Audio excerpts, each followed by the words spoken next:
All right. Good morning, everyone. Thanks for joining us today. We hope that you're all staying safe and comfortable. Just a few notes before we get started here.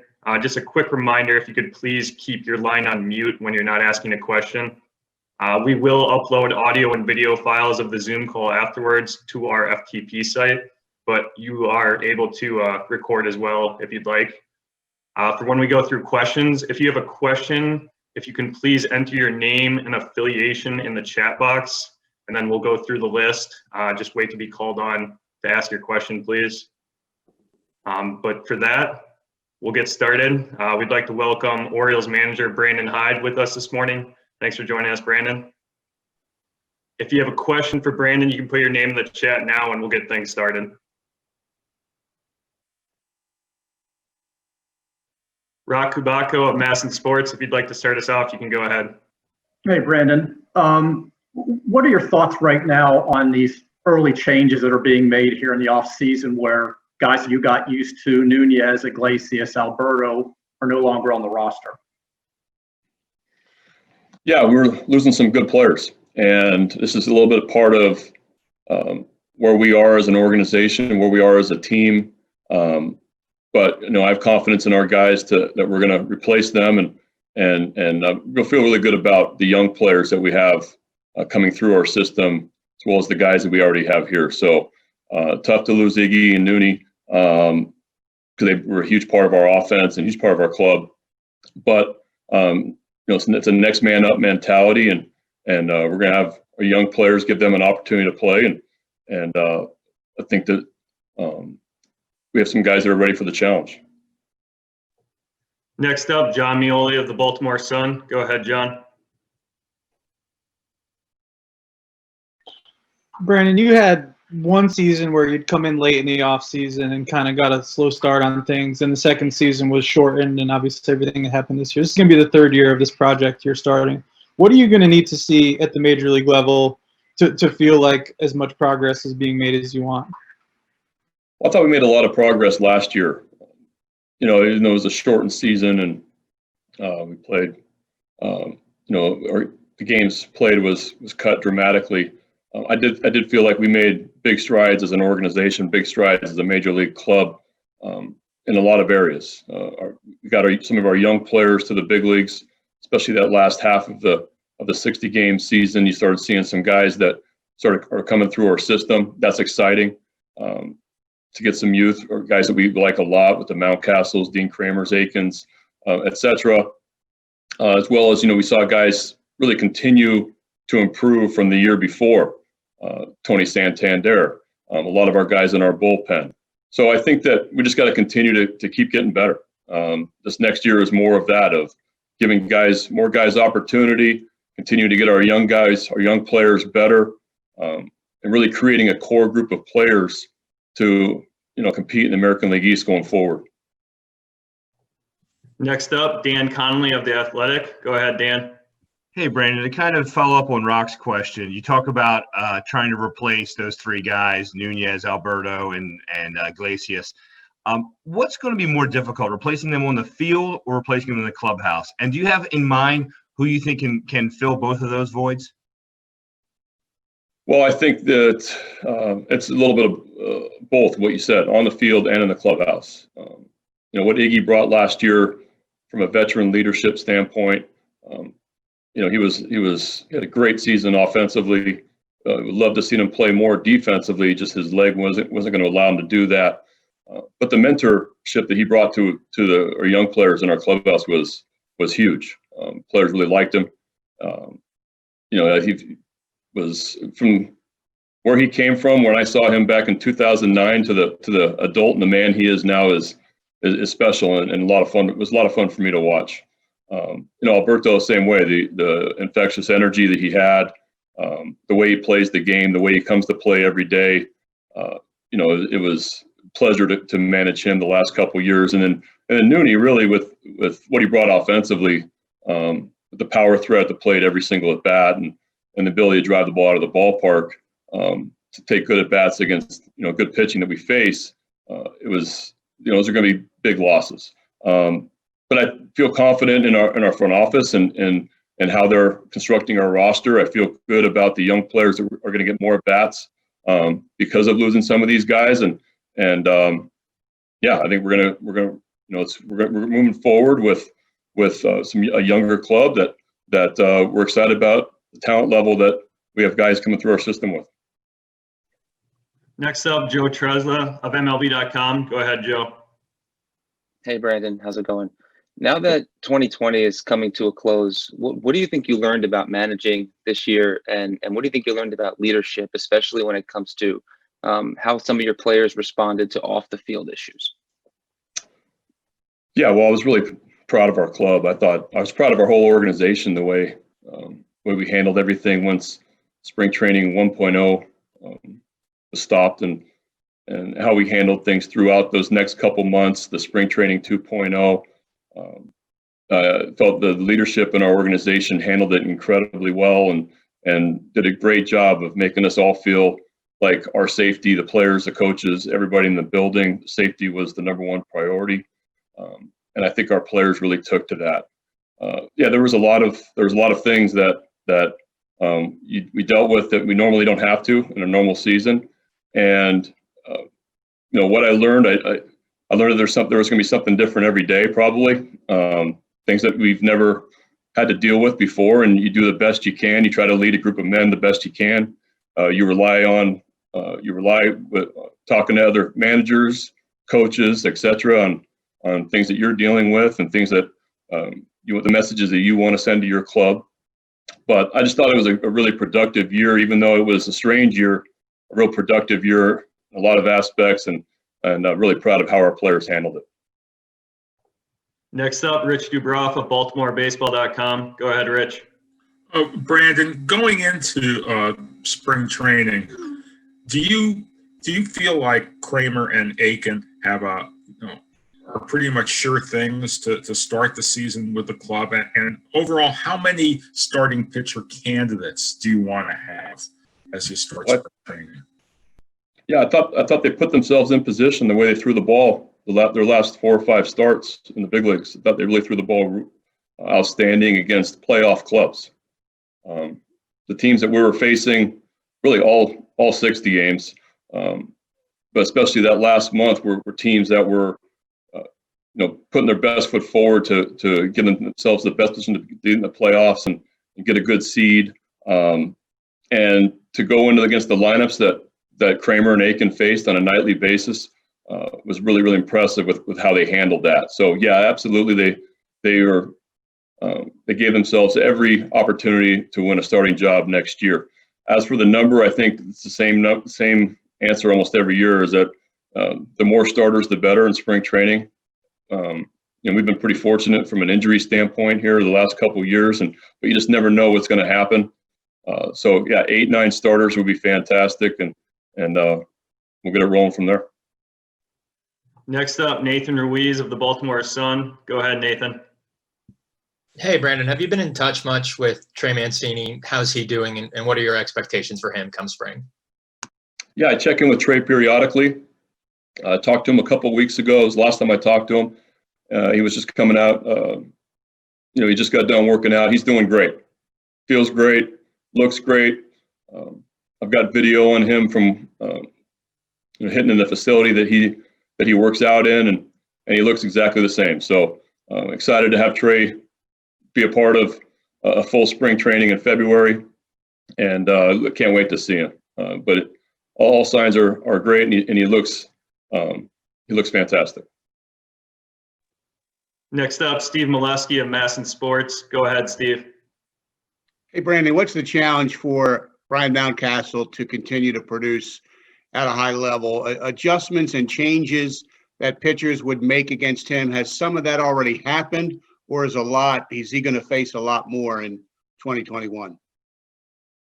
Well, I think it's the challenge of being a young player, is that the league doesn't know you extremely well when you first get here, and they make adjustments to you, and then it's your job to make adjustments back if you want to continue to be an impact player and be an everyday player in this league. It's not an easy thing to do. That's what I was so impressed with Santander, to be honest with you, was this last year was, coming off the year he had in 19, he made some adjustments offensively and improved even more until he came down with the oblique there with about 20 games to go. Ryan's going to have to do the same thing. There's a book on Ryan now. There's a lot of at-bats that he got in the last 30 games. But he's so athletic, and he's got a really good freight feel to hit. I'm confident that he's going to make those adjustments, and really, really exciting to watch him play those last 30 games. And with the being young, athletic, learning different positions, not easy to do. So what he did was extremely impressive.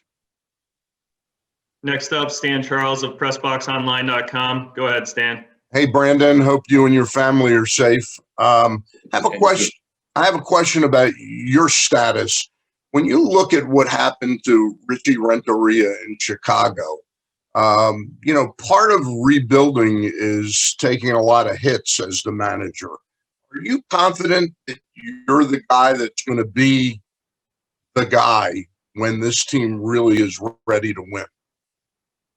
Well, I have confidence in myself. Yeah, I think I'm in this for the long haul. I knew that when I took the job that it was going to be some bumpy roads, especially early, because I've been through a rebuilding process before. I understand it doesn't happen overnight. It doesn't happen in a couple of years. It takes a while. It takes a while to draft well. It takes a while to get guys through the system. So I was very, very aware when I took the job what the situation was going to be like. But yeah, I mean, I feel like I felt like I was ready to manage in the big leagues in 2019. I feel even more prepared now. I think you learn every single day. You try to get better. I'm just trying to get better. I think you guys know me, know that it's pretty low ego. I want to improve. Want to see this through, and I think it's exciting what we have here going forward. Next up, Andy McCullough of The Athletic. Go ahead, Andy. Hey, Brandon, I had something of like a philosophical question for you. During the World Series, there was a decent amount of like backlash when Kevin Cash took out Blake Snell, and people talking about analytics and all that stuff. And I'm kind of wondering, like, as you've been doing this job for a couple years, like, how do you find yourself striking the balance between the eye test versus what information you have to make decisions? Well, I think there's a balance, and that's kind of the cliche word right now, but I think that it is that in Cash's situation, it's something that he won 40 games out of 60 by following that formula, and the Tampa Bay Rays got to that position by really trusting their bullpen. He did it against us a couple times. Take Snell out a little bit early, and the bullpen comes in and puts up 0. So I've seen it too many times against us to know that it's hard to argue against. But I also understand the argument the other way. You like to see premier starters go as long as they can, and I totally understand that. So I felt bad for Kevin a little bit after that, in that the formula, like I said, that he has been so successful with, just didn't happen, and that's baseball. It's always going to be second guessing. It's always going to be easier to say, I wish I would have done this, or why did he do that? That's what the beauty of this game is that there's so many different ways to win a game. And I just think you do the best you can with taking as much information as possible, and understanding that's important, and understanding your eyes are important also. And these are human beings that have feelings, that have emotions. And you wrap all that around and try to make a good decision. Thank you. Next up, Stephanie Apstein of Sports Illustrated. Go ahead, Stephanie. Hey, Brandon. The baseball is so far the league that has done the non-bubble plan best, and I was wondering what you learned as the season went on, because you guys actually improved as the season went on. Baseball in general, handling this. What did you learn as the season went on, and what kind of advice would you give to another league, say the NBA, who's trying to do this coming up? Well, I give our league a lot of credit. I felt like we had some bumps early with a couple teams that had some issues, and I think that the leadership from the top down in our league, leadership and especially on our club, with how strict we were following our protocols and relaying to the players how important it was. We had great team discussions. We really just wanted to see this through and get to postseason and try to keep everybody as safe as possible. And I thought our league just did an unbelievable job of relaying that message. And our players completely bought in to try to stay as safe as possible and not break protocol. So it started from the top down.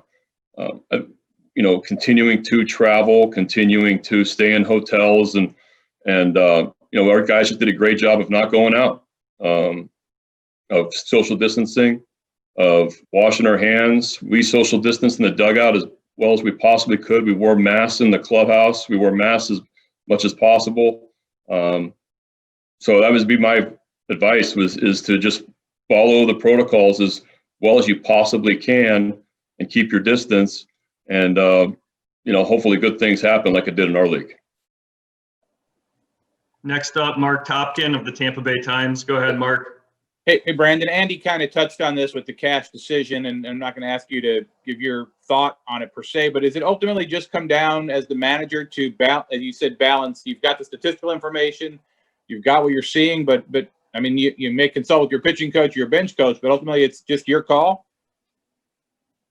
Yeah, there's conversations that you have throughout the game. There's conversations that you have prior to the game where you try to map things out. You try to talk about the different scenarios and game plan. And you've worked with your analytic team on the right information, the information that you need for the game, as well as the information they want to give you. And then you just try to make the best decision you can. With Kevin's situation, that had worked.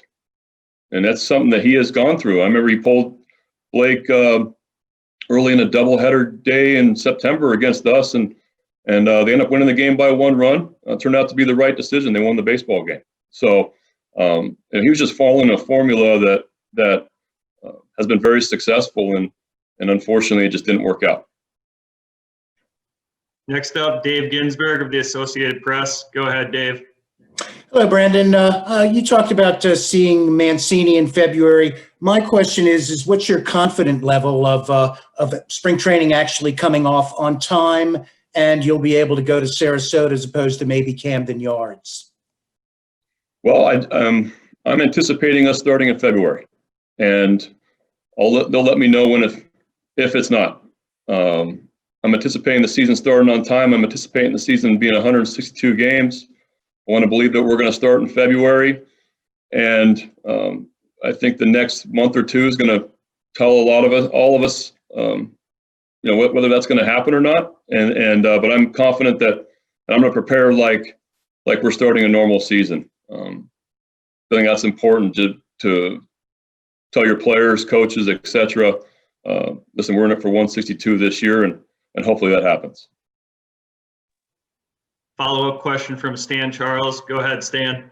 Brandon, you referenced yourself as egoless. I want to ask you a question about Cedric Mullins. What's the difference between being egoless and having enough confidence in yourself? Because what he did was pretty amazing last season, I thought, changing his game. Some people might argue that, Stan, but I'm going to stay with what I said about myself now. Cedric came a long way this last year, and that was what it was just a lot of confidence. He just got started playing with confidence. He started playing with a chip on his shoulder a little bit. It was not the Cedric that I saw the year before, as well as spring training. I started seeing signs of Cedric really making some improvements. I like some swing adjustments that he made in spring training. But then when he got an opportunity to play during the season, he waited his turn, continued to work hard, got his chance, and he took advantage of the opportunity by just really playing the game aggressive. And I love the bunt game that he has. He can drop a bunt down for a single almost any single time. That gives you confidence also. But the ability to lay a bunt down for a single and then go deep is rare. And he has that, along with Gold Glove caliber defense in center field. A real special ability to see the baseball off the bat and get unbelievable jumps night in, night out. So I thought he made huge strides this last year. He was a shining moment for us in our organization of a guy that's come through, took a step back, but then is now. So that was awesome to see. Follow up from John Mioli. Go ahead, John. Brandon, we spoke to Chris Davis last week about his offseason and some of the things he was going through last year. Sorry for the two-parter. First of all, what was your impression of his overall health as the season was going on? Because he said that he didn't feel well in his whole left leg area pretty much from the moment he showed up. And secondly, where do you see his role on this team going forward? Well, starting with spring training 1.0, I thought he had a great spring. He was off to a great start. He was in a great place mentally, physically, taking really good at bats, showing great leadership on the field. Was having a really good spring training. And unfortunately, the 2-month layoff affected a lot of people around the league. And that it's hard to, especially for a veteran player, hard to re-ramp up your workout and how to do that and when to do that. And unfortunately, I knew pretty early when we got back to Baltimore that his leg was bothering him a little bit, and we were going to try to manage that because I love the signs that I was seeing in the first spring training, and was hoping that those at bats would then carry over into when the season started. And unfortunately, he got off to a little bit of a slow start. His leg was bothering him. And so I just, it was the right thing to do was to let it rest and to rehab it. I think Chris has had a few tough years. Still a part of the club. He's going to come in like everybody else and try to win, try to get playing time, and try to get as many bats as possible. I'm going to give him an opportunity. I'm going to give him a ton of at bats in spring training, and try to get him right, like we've done the last couple years. But I think we have younger players that are getting here also, other guys that play his position, and he's gonna have to perform to get at bats in the season. All right. Do we have any final questions for Brandon?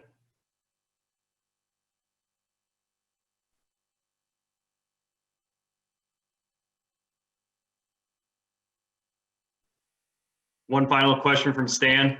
Go ahead, Stan. Brandon, just a quickie. Could you talk a little bit about what allows Cesar Valdez to be as successful as he was, and do you think that that's possible to continue for a whole season?